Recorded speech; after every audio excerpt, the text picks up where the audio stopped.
Solve for the general solution. dy by dx plus fxy into is equal to tan x. X is equal to 0 to pi by 2. The only question is this. This is dy by dx plus py is equal to q type, where p is equal to sec x and q is equal to tan x. Now integration of integration of p dx is equal to e raised to integration of sec x is equal to e raised to log sec x plus tan x is equal to sec x plus tan x, because log and e will get cancelled out, so only this will get remain. So sec x plus tan x. So since x is greater than 0 and pi by 2. Okay. So now the solution of the given question is y.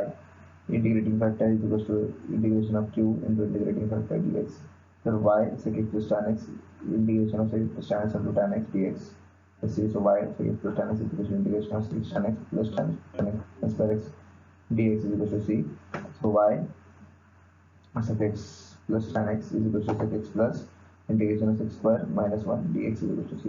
So y sec x plus tan x is equal to sec x plus tan x minus x plus c. This is the integration. Sec x plus tan x integration is sec x and tan square x we have wrote so x square minus 1. So sec square minus 1, so sec square is tan x and minus 1 is minus x, right? Integration. Therefore the given general solution is y sec x plus tan x is equal to sec x plus tan x minus x plus c.